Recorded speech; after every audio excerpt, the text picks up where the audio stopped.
This is the next video in the Historic Ordnance series. This is an old Soviet mine. It is still in the Russian inventory for emergency wartime use. And it is the TM-57 heavy anti-tank mine. This is a metal cased mine designed back in the 1950s. Adopted by the Soviet military in 1957, hence the name TM-57. The Russians have a tendency to go off their designations for their mines based on the year of adoption. Now, this mine is an improved version of the earlier TM-46 mine. It is larger and has more explosives. Now, when you're looking at Russian anti-tank mines, the TM series mines, you can really tell the difference for me by the fuses that are on them. And according to the Russian military, when I looked this stuff up, they go off of the appearance of the top of the mine. And this mine has a huge jump or step up here in the center of the mine. That's how they tell it is a TM-57 and not a 46. Or the TM-62, which replaced this mine in Russian service. Now, some of the details on this mine. Diameter is 12.5 inches. Height, which would be to the top of the fuse, is 4 inches. If it has a tilt rod, the tilt rod extends another 11 inches over the top of the mine. The weight is 18 2/3 pounds, of which 14 pounds is the explosive filler, and the explosive inside is TNT. Now, there is one secondary fuse well that is located on the side of the mine. You can kind of see it in this picture right here. That fuse well accepts a MUV series fuse or a VPF series fuse if it is equipped with an MD5M detonator.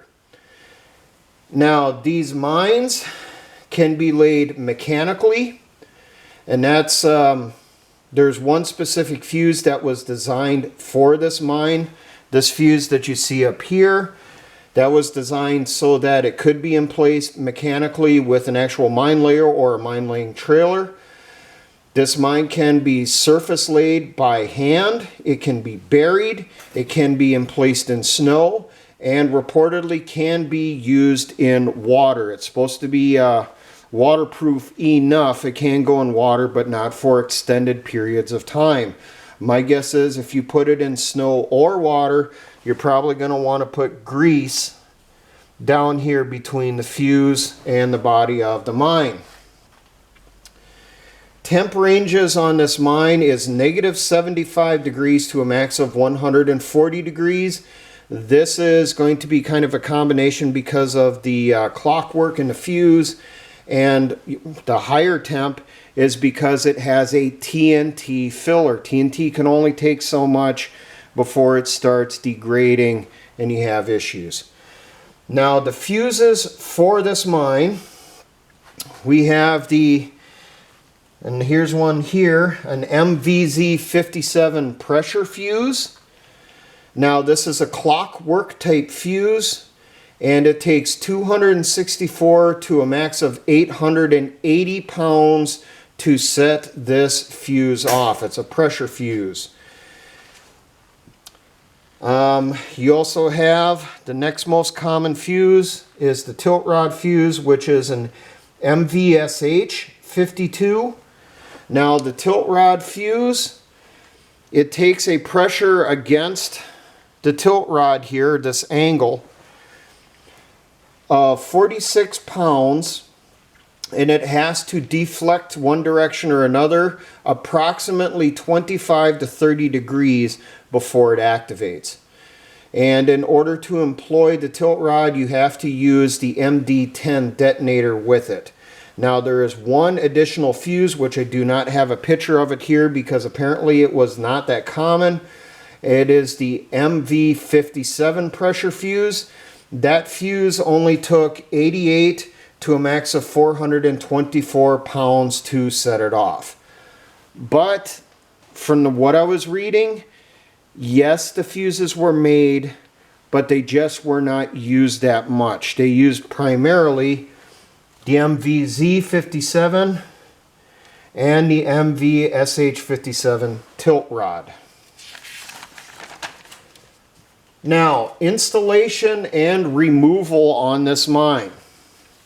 First one I'm going to cover is the MVZ-57 fuse.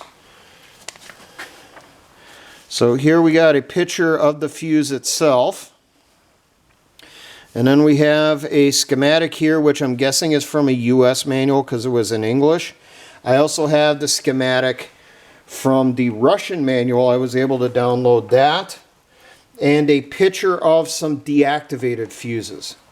But as you can see the top of the fuse here, there's two different types of safety clips. This is the one mentioned in the manual. You got a ring here which goes around the top of the fuse, and it keeps the safety clip in place underneath the arming button. The other type is like you see on here. It is just a clip.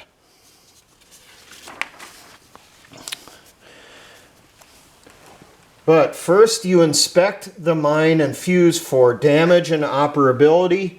If it is damaged, do not use it. Remove the transport cap from the bottom of the fuse. It has a big plastic cup. This is the bottom of the fuse here, facing up. There's a giant cup that screws on to the bottom of the cap, the fuse, using the threads that screw into the mine. Remove that cap and inspect the mine, or inspect the fuse. Make sure that there is a rubber gasket in place, it said, on the bottom of the fuse. Next, and this is why I think this thing's a clockwork nightmare. You take the arming key, which you see right here, and you wind the clockwork to set the mechanism. There's a small protrusion coming down here with essentially a screw head on it. You attach the key to that, turning it clockwise, but a note that says do not over tighten, but it doesn't say how many rotations you need to go. All it says is stop when the tooth of the sector approaches the protrusion on the rotary bracket, distance of 1 to 2 millimeters, or it touches it. Exactly what the hell it means, I don't know. I don't know if they're talking about the detonator here, that it moves up into position and then sets itself, or what it's talking about. But it makes a huge note in there, do not over tighten the clockwork, because if you do that, it will strip it and then the fuse will not function properly. Now, after you've set the clockwork, you obviously take the key out and you're going to screw that fuse into the mine. Now, when you put screw the fuse into the mine, you have to remove a transport plug from the top of the mine. Screw that down into the mine at that point. Then you are going to use, it said, the screwdriver end of the key to lift up the safety ring to a 90-degree angle up over the top of the mine, and then slip the safety clip from under the arming button. You then depress the arming button, which will activate the clockwork inside the fuse. Now the mine will begin to arm, and it takes between 25 seconds to a maximum of 3 minutes, depending on the temperature. The warmer the temperature, the less time it takes to arm the fuse. The colder the temperature, the longer it takes that clockwork to work, up to a maximum of 3 minutes to arm the mine. At that point, you would go through and camouflage it. Now, it did say if you are emplacing this mine by mechanical means using one of the PMR mine laying trailers or a GMZ mine layer, you put the fuse onto the mine but leave the safety clips and stuff in place, send the mine down a chute, and then a soldier follows behind the mine layer, and he gets into position and he removes the clips and arms the mine. Now, if you thought the installation procedures were a nightmare, wait till you hear the removal procedures. Because with this, I do not understand what they're even asking for. So I copied it from the Russian manual as best I could. And let's see if we can bluff our way through this. So we have the mine in the ground using the TM-57 pressure fuse. According to the manual, go through, uncover the top of the mine, make sure it's not booby trapped and all that. You then unscrew the fuse from the top of the mine and turn the fuse over. So it'll look like this at this point. You're going to have the detonator facing you. Hold the fuse in your left hand and turn it so that the detonator is facing away from you. So it's going towards the side, not facing you, face on. Put the key on the ratchet, turn it clockwise. So my guess is the same place we put it before. Turn it clockwise up to 1/2 of a turn so that the tooth of the rotary sector disengages with the protrusion of the rotary bracket. So my guess is you turn this just a little bit till some notch up here disengages from the detonator. At this point, you turn the impact mechanism of the fuse to a horizontal position. So I think at this point we are now talking about the detonator here.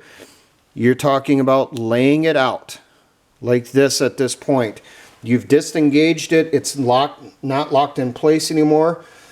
You use your thumb on your left hand to push that detonator into the stowed position. Holding the striker mechanism in horizontal position with the left thumb, use key in your right hand, turn the latch and move it under the rotating bracket. When turning the latch, the blade of the screwdriver on the key is inserted between the fuse body and the latch. The latch turns on its axis until it clicks. So apparently somewhere in here, we're holding this down.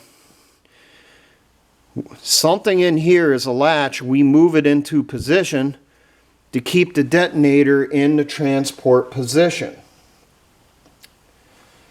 Then we put the key back on the ratchet and wind the clockwork mechanism. When the tooth of the rotary sector, which is some type of gear apparently, I don't know, approaches the protrusion of the rotary bracket, approximately 1 to 2 meters distance from it, stop winding. Once again, the note, do not over tighten the clockwork. At this point, the fuse is reset. Turn it over, install the safety clip underneath the arming button, which should have popped up, and then lower the safety ring back into position over the top of the fuse. Turn the fuse back over, reinstall the shipping cap, and then reinstall the transport plug, the shipping plug, back into the fuse well on the top of the mine. Now, I did look for videos from Ukraine and Russia on these procedures, and I could find none. So I gave you what's in the Russian manual. The translation is not the best.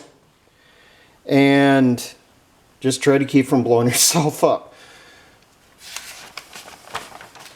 Now, there is a note in the Russian manual that the MVZ-57 fuse is the precursor for the improved version of the fuse that was used on the TM-62 mine series, and that one is the MVZ-62.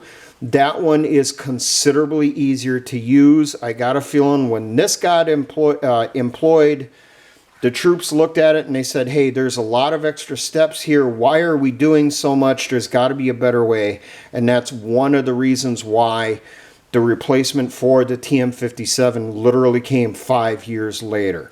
And the TM-62 series is still the primary anti-tank mine series for the Russian military. Now, the tilt rod. In placing the mine with the MVSH-57 tilt rod, this is considerably easier. First off, inspect the mine and the fuse along with the MD-10 detonator. As you should know by now, the MD-10 detonators are shipped separate from the mines, and the tilt rods are going to be in separate containers. Remove the shipping plug from the bottom of the tilt rod assembly. So unscrew it, then screw in the MD-10 detonator to the bottom of the MVSH-57 fuse. Remove the shipping plug from the mine, screw the fuse into the mine, and camouflage. Now, this type of tilt rod fuse was designed for employing in tall grass and brush. It sounds like this crook neck on the tilt rod here is supposed to be faced towards the enemy, so that as the enemy vehicle would come into it, it would hit it and push the tilt rod forward. The tilt rod was deliberately designed to withstand the pressure wave from an atomic bomb. Obviously not detonating directly above it, but detonating within the battlefield. Removal of this mine using the MVSH-57 tilt rod is also extremely easy. Clear away the top of the mine, make sure the mine is not booby-trapped. Unscrew the fuse assembly from the mine. Turn it over, remove the MD-10 detonator by unscrewing it from the bottom of the fuse. Reinstall the shipping plug on the bottom of the fuse assembly. Reinstall the transport plug or shipping plug into the mine itself. And then turn everything in for reuse. Now, the TM-57 mine is extremely common around the world. If you ever have to study the mines employed in Africa, the Middle East, or Asia, the TM-57 is always going to be there. And typically it's going to be these two fuses, either the MVZ-57 pressure fuse or the MVSH-57 tilt rod. These things have been produced in the millions, if not tens of millions, and they appear everywhere. So that is why I'm covering this mine. These mines have appeared in Ukraine, reportedly, by both sides, but reportedly they're primarily being employed by the Ukrainians. It's a pretty straightforward mine. However, the fuse for it, especially the pressure fuse, like I said, it looks like a clockwork nightmare, and I really understand why they created a replacement for that fuse so quickly. Why they didn't go back and do an improved version of this fuse, I don't know. But, you know, hey, it's the way it worked in the old communist world. You know, if something didn't work, they still kept using it until they made it work. And they didn't necessarily do an improvement on it in order to make it work better. They just made the soldier supposed to be a little smarter to employ the chunk of junk.